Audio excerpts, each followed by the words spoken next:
Isang mapagpalang araw po mga kaparehas. Biglaan po tayong napasyal dito po sa tahanan ng kilalang tunay na nagmamalasakit at tunay na gumagawa at gagawa pa ng maraming kabutihan dito po sa Barangay Tarcan, City of Baliwag, Bulacan. Akin pong karangalang pinagmamalaki at pinakikilala po sa inyo ang dating SK Kagawad at siya rin po ay naging SK Chairman hanggang sa kasulukuyan po ngayon. Siya po ay naglilingkod bilang SK Chairman dito po sa ating Barangay Tarcan. Good morning po, Chairman. Kumusta na po kayo? Good morning din po, sir. Maraming salamat po sa pagbisita po sa aming tahanan. Okay naman po ako ngayon. Sinusulit po yung mga natitirang months sa paglilingkod po bilang SK Chairman po dito po sa aming barangay po dito po sa Tarcan. Masaya po na kahit papaano nai-enjoy pa rin po yung paglilingkod sa mga kapwa ko po kabataan dito sa aming barangay po. Wow, ganun sana maglilingkod. Masaya. Walang tinatagong kalungkutan.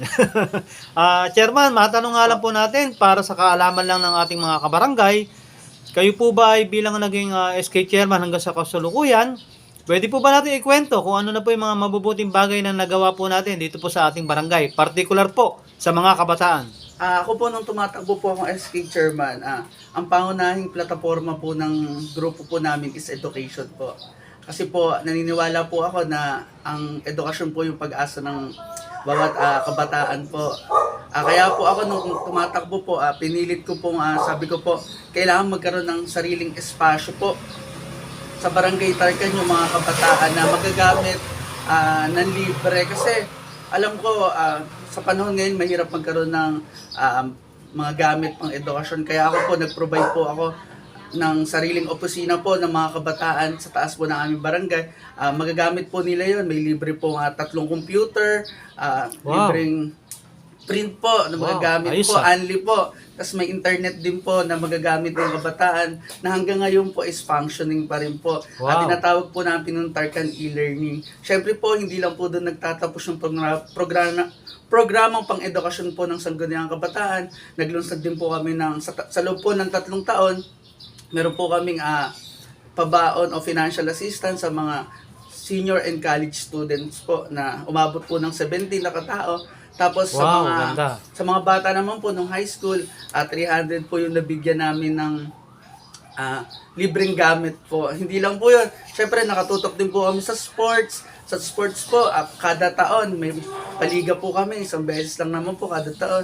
Tapos syempre po, pagdating naman po sa environment, meron po kami tinatawag na cash for work kung saan hinihikayat po namin yung mga kabataan na maglinis. Sa pamamagitan po nun, nakatulong na sila sa environment. After po nun, bibigyan po namin sila ng cash aid na pambaon po nila na malaking tulong din po sa kanila pong pag-aaral po.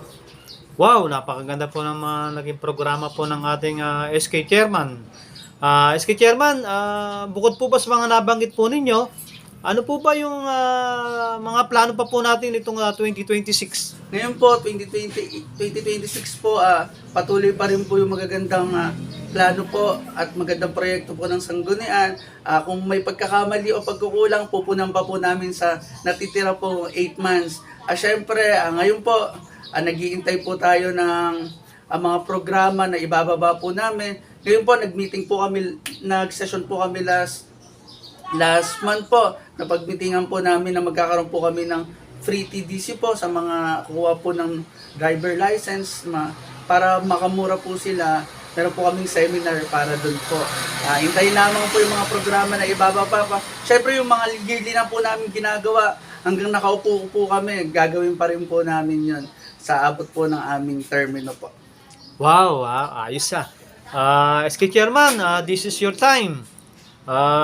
Kung nanonood po ba ngayon ng ating mga kabarangay dito po sa Tarcan, City of Baliwag, Bulacan, mensahe po para sa kanila.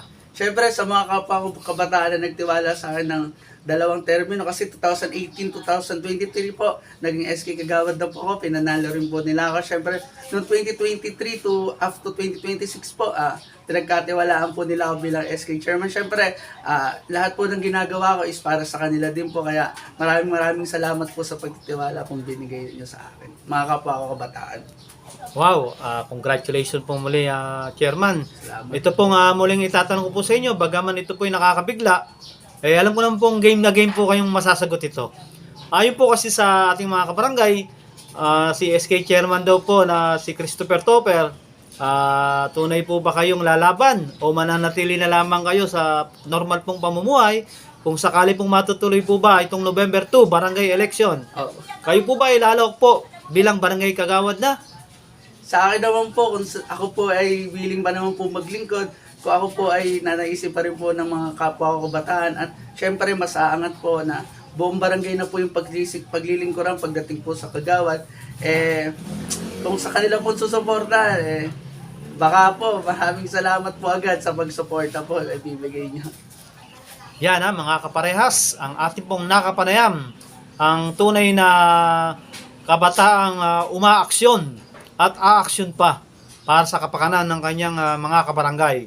Buhat po dito sa Barangay Tarkan, City of Baliwag, Bulacan, ating pong nakapanayam, si ginagalang SK Chairman Christopher Topper Monteroso. Buhat po dito sa ating minamahal na Barangay Tarkan, subukan nyo kaparehas, Chris Castro reporting. Mabuhay ka SK Chairman hanggat gusto mo. Maraming salamat po, Sir Chris.